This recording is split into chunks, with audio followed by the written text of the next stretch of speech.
Hi friends, welcome to GSJ Kannada.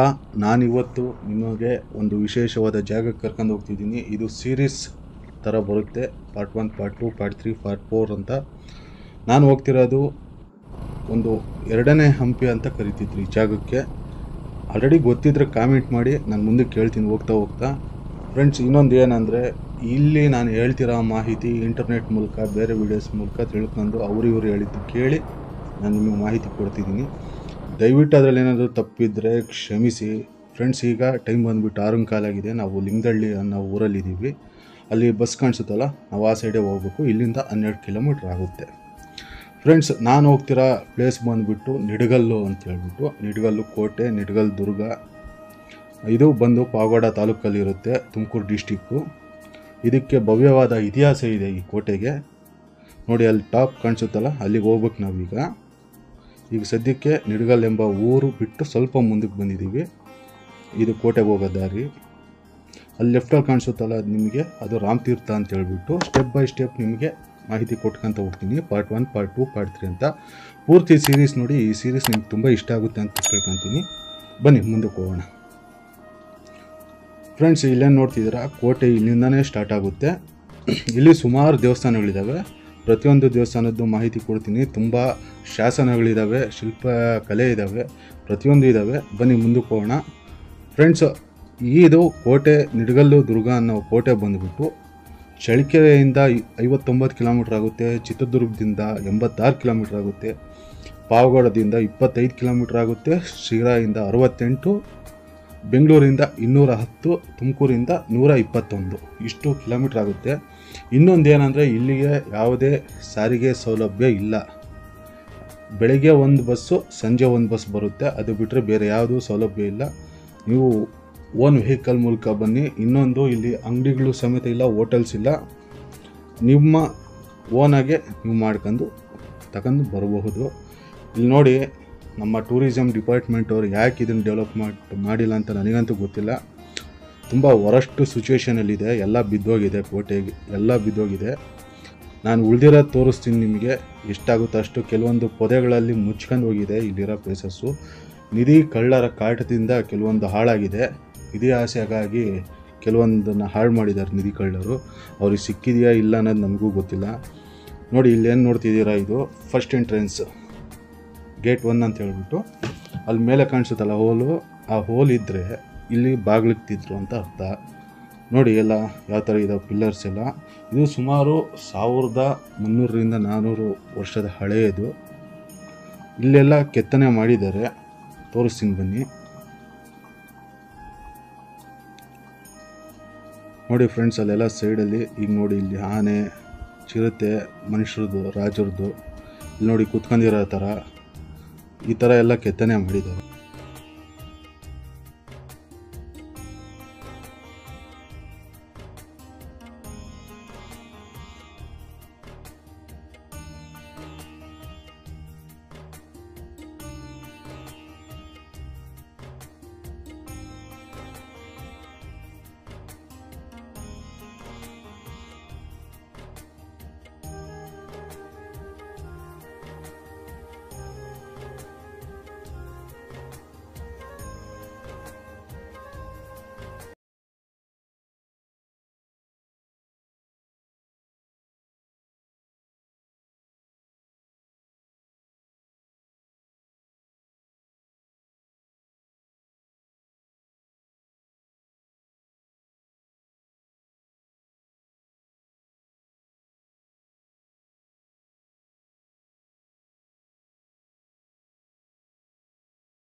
Friends, ನೊಳಂಬರು ಆದ ನಂತರ ಈ ಕೋಟೆಯನ್ನು 11ನೇ ಶತಮಾನದಲ್ಲಿ ನಿಡಗಲ್ಲು ಚೋಳರು ಅನ್ನೋರು ಆಡಳಿತ ಮಾಡಿದರು.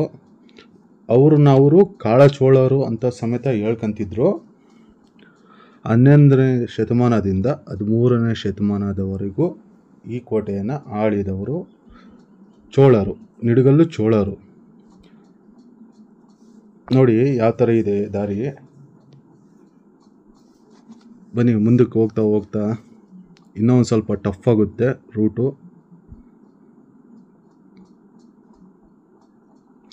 ನಮ್ಮ ಫ್ರೆಂಡ್ಸು ಮುಂದೆ ಹೋಗ್ತಿದ್ದಾರೆ ಜೋರಾಗಿ. ಇದು ನೋಡಿ ಎರಡನೇ ಬಾಗಿಲು ನೋಡಿ ಯಾವ ಥರ ಇದೆ ಅಂತ ಹೇಳ್ಬಿಟ್ಟು ಪೂರ್ತಿ ಎಲ್ಲ ಪೊದೆ ಬೆಳ್ಕೊಂಬಿಟ್ಟಿದೆ. ಇನ್ನು ಮುಂದೆ ಗೊತ್ತಾಗುತ್ತೆ ನಿಮ್ಗೆ ಯಾವ ಥರ ಇದೆ ಅಂತ ಹೇಳ್ಬಿಟ್ಟು.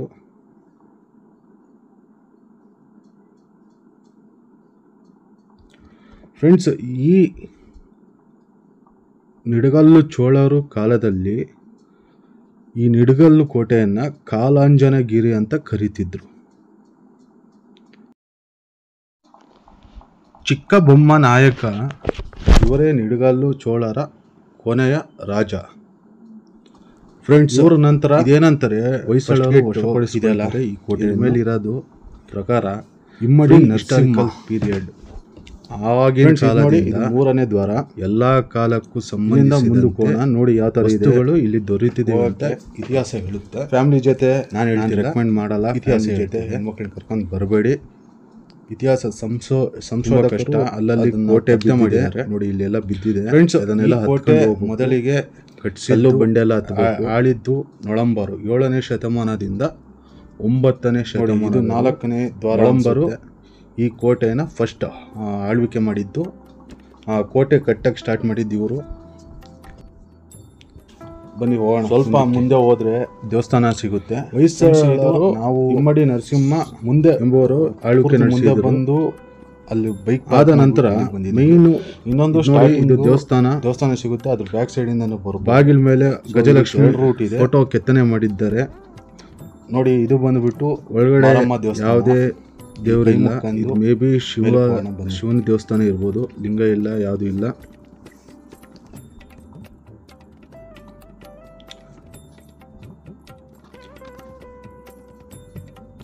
ಫ್ರೆಂಡ್ಸ್, ಹೊಯ್ಸಳರ ನಂತರ ಮೊಘಲರು, ವಿಜಯನಗರ ಸಾಮ್ರಾಜ್ಯದವರು ಹಾಗೂ ಮೈಸೂರು ಅರಸರು ಇವರ ಆಳ್ವಿಕೆಗೆ ಒಳಪಟ್ಟಿದ್ದ ಕೋಟೆ ಇದು ನೋಡಿ. ಅಲ್ಲಿ ಟಾಪ್ ಮೇಲೆ ಕಾಣಿಸುತ್ತಲ್ಲ, ಅಲ್ಲಿಗೆ ಹೋಗ್ಬೇಕು. ಫುಲ್ಲು ಈಗ ಟೈಮ್ ಬಂದುಬಿಟ್ಟು 7:45. ಫುಲ್ಲು ಫಾಗ್ ತುಂಬ್ಕೊಂಡಿದೆ ಮೇಲ್ಗಡೆ. ನಾವು ಹೋಗೋರ್ಗು ಇರುತ್ತಾ ಇಲ್ಲ ಗೊತ್ತಿಲ್ಲ. ಬನ್ನಿ ಹೋಗೋಣ. ಫ್ರೆಂಡ್ಸ್, ಅಲ್ಲೇನು ನೋಡ್ತೀರಾ ಅದೊಂದು ನೋಡಿ ಮುಚ್ಕೊಂಡು ಹೋಗಿದೆ. ಅದು ದೇವಸ್ಥಾನ ಎಲ್ಲ ಪೂರ್ತಿ ಮುಚ್ಕೊಂಡು ಹೋಗ್ಬಿಟ್ಟಿದೆ.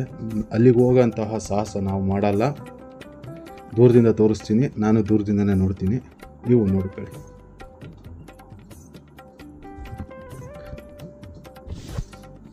ಮನುಷ್ಯರಿದ್ದರೆ ಎದುರಿಸ್ಬೋದು, ಸರ್ಪಗಳಿದ್ದರೆ ಎದುರ್ಸೋಕ್ಕಾಗಲ್ಲ.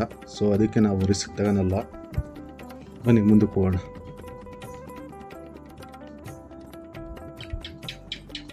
ಫ್ರೆಂಡ್ಸ್, ಇದೇನು ನೋಡ್ತಿದ್ದೀರಾ ಇದು ಅರಮನೆ.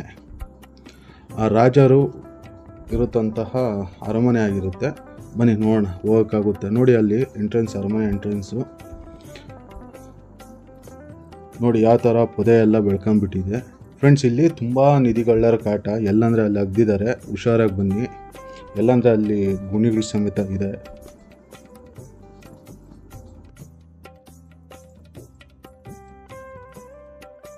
ಫ್ರೆಂಡ್ಸ್, ಇಲ್ಲಿ ನೋಡಿ ನಂದಿ ವಿಗ್ರಹ ಹಾಗೂ ರಾಜನ ಕಲ್ಲಿನ ಮೇಲೆ ಕೆತ್ತನೆ ಮಾಡಿದ್ದಾರೆ. ಇದೇ ಥರ ಹಲವಾರು ಸಿಗುತ್ತೆ. ಬಟ್ ಕೆಲವೊಂದು ತುಂಬ ಮುಚ್ಕೊಂಡು ಹೋಗಿದೆ, ಕೆಲವೊಂದು ಮಾತ್ರ ನಮಗೆ ಕಾಣ್ ಸಿಗುತ್ತೆ. ನೋಡಿ ಯಾವ ಥರ ಬಂಡೆ ಇದೆ.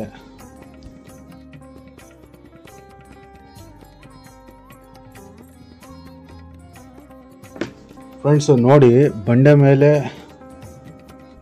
ಹೊಡೆದಿದ್ದಾರೆ ಹೆಜ್ಜೆ ಇಟ್ಕೊಂಡು ಹೋಗೋಕ್ಕೆ.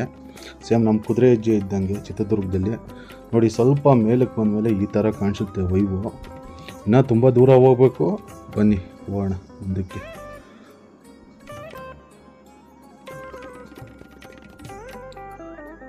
ಫ್ರೆಂಡ್ಸ್, ಹೊಯ್ಸಳರ ನಂತರ ಈ ಕೋಟೆನ ಆಳಿದ್ದು ನಿಡಗಲ್ಲು ನಾಯಕರ ಮನೆತನದವರು ತಿಪ್ಪನಾಯಕ.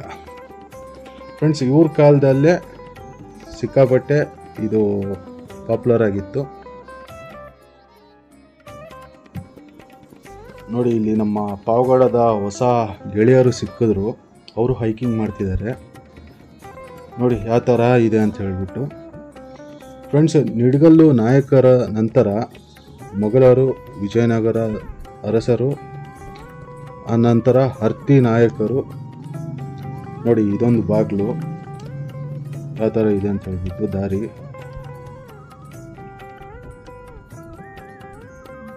ಒಳಗೆ ಬಂದರೆ ಒಂದು ರೂಮ್ ಇದೆ, ಅಲ್ಲಿ ನೋಡಿ ಹುತ್ತ ಇದೆ ದೊಡ್ಡ ಬಂಡೆ ಕೆಳಗಡೆ. ಅದು ಸಮೇತ ಒಂದು ಕೋಣೆ ಅಥವಾ ಗುಹೆ ಎರಡರಾಗೊಂದಿರ್ಬೋದು, ಹುತ್ತದಲ್ಲಿ ಮುಚ್ಕೊಂಡು ಹೋಗಿದೆ.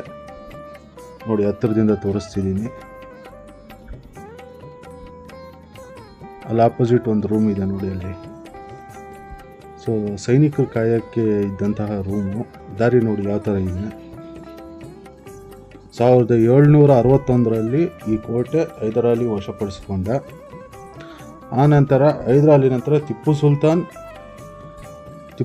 ನಂತರ 1799ರಲ್ಲಿ ಮೈಸೂರು ಸಾಮ್ರಾಜ್ಯಕ್ಕೆ ಒಳಪಟ್ಟಿತ್ತು ಈ ಕೋಟೆ. ಅಲ್ಲಿಂದ ಮೈಸೂರು ನೋಡಿ ಇಲ್ಲಿ ಹಿಂಗಿದೆ. ಇದು ಹತ್ಕೊಂಡು ಹೋಗೋದು, ಇದ್ರ ಮೇಲೆ ಹತ್ಕೊಂಡು ಹೋಗ್ಬೇಕು ನಾವು ಈಗ.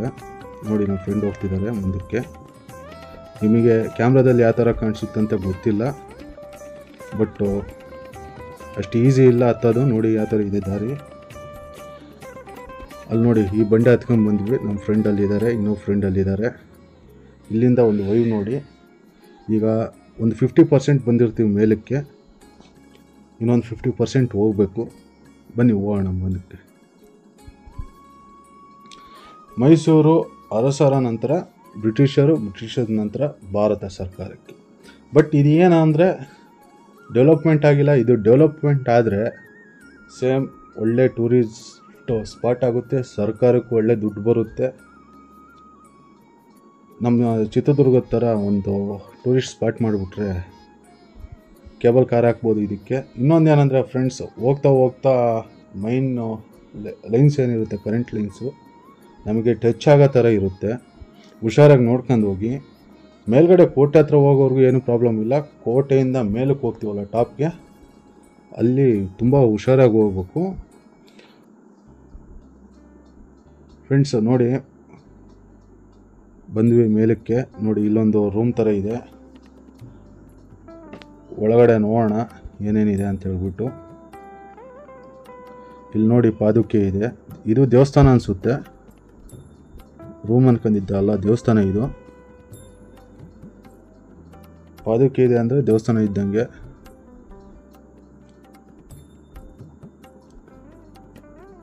ಇಲ್ಲಿ ನೋಡಿ ಹುಲಿ ಮನೆ ಆಟದ್ದು ಆಗಿನ ಕಾಲದಾಗೆ ಆಡ್ತಿದ್ರ ಇಲ್ಲ ಈಗ ಯಾರಾದರೂ ಕೆತ್ತನೆ ಮಾಡಿದಾರ ಗೊತ್ತಿಲ್ಲ. ಹುಲಿ ಮನೆ ಆಟದ್ದು ಇದೆ. ಬನ್ನಿ ಮುಂದಕ್ಕೆ ಹೋಗೋಣ. ವೈವ್ ನೋಡಿ ಇಲ್ಲಿಂದ ಯಾವ ಥರ ಕಾಣಿಸುತ್ತೆ ಅಂತ ಹೇಳ್ಬಿಟ್ಟು. ನಮ್ಮ ಟೂರಿಸಮ್ ಡಿಪಾರ್ಟ್ಮೆಂಟವರು ಇದನ್ನು ಡೆವಲಪ್ಮೆಂಟ್ ಮಾಡಿ ಇನ್ನೂ 600 ಮೀಟರ್ಸ್ ಇದೆ. ಬನ್ನಿ ಹೋಗೋಣ ಮುಂದಕ್ಕೆ. ಅಲ್ಲಲ್ಲಿ ಈ ಥರ ಬೋರ್ಡ್ಸ್ ಹಾಕಿರ್ತಾರೆ. ಬಟ್ ಇನ್ನೊಂದು ಏನಂದರೆ ತುಂಬ ಕನ್ಫ್ಯೂಸ್ ಆಗ್ತೀರಾ. ಕನ್ಫ್ಯೂಸ್ ಆಗೋಕ್ಕೆ ಹೋಗ್ಬೇಡಿ, ಯಾರಾದರೂ ಜೊತೆಗೆ ಕರ್ಕೊಂಬನ್ನಿ.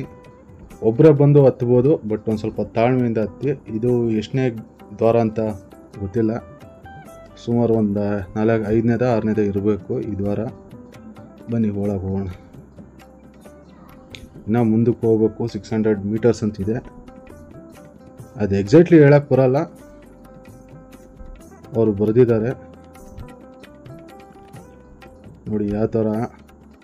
ಕೈಯಲ್ಲಿ ಏನಾದರೂ ಒಂದು ಇಟ್ಕೊಂಡು ಹೋಗ್ಬೇಕು, ಕೋಲು ಅವ್ರು ಏನಾದರೂ ಒಂದು. ಯಾಕಂದರೆ ಎಲ್ಲಿ ಏನಿರ್ತವೆ ಏನು ಬರುತ್ತೆ ಅಂತ ಹೇಳೋಕ್ಕಾಗಲ್ಲ. ಬಟ್ ತುಂಬ ನವಿಲುಗಳಿದ್ದಾವೆ. ನವಿಲು ಸೌಂಡ್ ಅಂತೂ ಸಿಕ್ಕಾಪಟ್ಟೆ ಕೇಳಿಸುತ್ತೆ, ನವಿಲು ಕೂಗೋದು. ನೋಡಿ ಫ್ರೆಂಡ್ಸ್, ಮೇಲಕ್ಕೆ ಬಂದ್ವಿ. 70% ಬಂದ್ವಿ ಮೇಲಕ್ಕೆ, ಕೋಟೆ ಇರೋ ಜಾಗಕ್ಕೆ. ಇಲ್ಲಿಂದ ನೋಡಿ ಫಾಗ್ ಯಾವ ಥರ ಇದೆ, ಮಂಜು. ಫುಲ್ಲು ಸೈಕ್ ಆಗ್ತಿದ್ದೀನಿ. ಇಲ್ಲಿ ಫುಲ್ ಚಿಲ್ಡ್ ಆಗ್ತಿದೆ.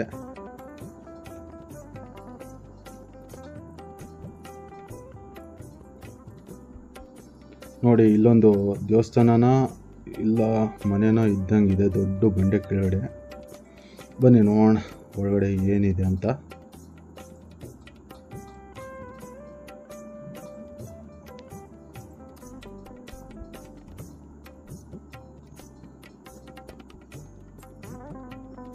ಇಲ್ಲಾರೋ ವಾಸ ಮಾಡ್ತಿದ್ದಾರೆ ಅಂತ ಅನಿಸುತ್ತೆ. ಒಲೆ ಎಲ್ಲ ಇಟ್ಟಿದ್ದಾರೆ ನೋಡಿ ಯಾವ ಥರ ಇದೆ. ಬೆಳಿಗ್ಗೆ ಬಂದರೆ ಇದೆ ನಮಗೆ ಎನರ್ಜಿ ಕೊಡುತ್ತೆ. ಇಷ್ಟೊತ್ತು ಹತ್ಕೊಂಬಂದಿರೋದಕ್ಕೂ ಈಗಿದು ನೋಡಿದ್ದಕ್ಕೂ ಈ ಫಾಗಿಗೂ ಈ ವೆದರ್ಗೂ ಕ್ಲೈಮೇಟ್ಗೂ ಎನರ್ಜಿ ಹಂಗೆ ರೈಸ್ ಆಗ್ತಿದೆ. ಬಿದ್ದೋಗಿತ್ತು ಇಷ್ಟೊತ್ತವ್ರಿಗೆ ಎನರ್ಜಿ, ಈಗ ರೈಸ್ ಆಗ್ತಿದೆ. ಫ್ರೆಂಡ್ಸ್ ಹಂಗೆ ಲೆಫ್ಟ್ ಸೈಡಲ್ಲಿ ಹೋದರೆ ಮೇಲಕ್ಕೆ ಹೋಗ್ತೀವಿ ಟಾಪ್ಗೆ. ಇಲ್ಲಿ ಮುಂದೆ ಕಾಣಿಸುತ್ತಲ್ಲ ಅದು ಕೋಟೆ, ಆ ಕಡೆ ಹೋದರೆ ಕೋಟೆ. ನಾವು ಬಂದಿದ್ದು ನೋಡಿ ಅಲ್ಲಿ ದೇವಸ್ಥಾನ ಕಾಣಿಸುತ್ತಲ್ಲ, ನಾವು ಬೈಕ್ ಪಾರ್ಕ್ ಮಾಡಿದ್ದಲ್ಲೇ. ಅಲ್ಲಿಂದ ಇಲ್ಲಿವರೆಗೂ ಹತ್ಕೊಂಡ್ಬಂದಿದ್ದೀವಿ 70%. ಟಾಪ್ಗೆ ಹೋಗ್ಬೇಕು, ಇನ್ನು 30% ಉಳಿದಿದೆ. 500 ಮೀಟರ್ಸ್ ಉಳಿದಿದೆ. ಇಲ್ಲಿ ಫಸ್ಟು ನಿಮಗೆ ಕೋಟೆ ತೋರಿಸ್ತೀನಿ, ಕೋಟೆ ನಂತರ ಟಾಪ್ಗೆ ಹೋಗ್ತೀನಿ. ಟಾಪ್ ಆದಮೇಲೆ ಕೆಳಗಡೆ ಇರೋ ದೇವಸ್ಥಾನಕ್ಕೆ ಹೋಗೋಣ. ನೋಡಿ ಡ್ರೋನ್ ಶಾಟ್ಸು ಬರುತ್ತೆ. ಇದು ಯಾವ ಪಾರ್ಟಲ್ಲಿ ಬರುತ್ತಂತ ಗೊತ್ತಿಲ್ಲ, ಒಟ್ಟು ಡ್ರೋನ್ ಶಾಟ್ಸು ಬರುತ್ತೆ. ಫ್ರೆಂಡ್ಸ್ ಈ ಕೋಟೆಯ ಇತಿಹಾಸದ ಬಗ್ಗೆ ನಿಮ್ಗೆ ಇಷ್ಟ ಆಗಿದೆ ಅಂತ ತಿಳ್ಕೊತೀನಿ. ಮುಂದಕ್ಕೆ ಕೋಟೆ ತೋರಿಸ್ತೀನಿ ನೆಕ್ಸ್ಟ್ ಪಾರ್ಟಲ್ಲಿ. ಈ ಪಾರ್ಟ್ನ ಇಲ್ಲಿಗೆ ಮುಗಿಸ್ತಿದ್ದೀನಿ. ಕ್ಲೌಡ್ಸ್ ಪಾಸಿಂಗ್ ನೋಡಿ. ವಿಡಿಯೋ ಇಷ್ಟ ಆದರೆ ಲೈಕ್ ಮಾಡಿ, ಶೇರ್ ಮಾಡಿ, ಸಬ್ಸ್ಕ್ರೈಬ್ ಮಾಡಿ. ಹಾಗೆ ನಿಮ್ಮ ಅನಿಸಿಕೆಗಳನ್ನ ಕಾಮೆಂಟ್ ಮೂಲಕ ತಿಳಿಸಿ ಫ್ರೆಂಡ್ಸ್.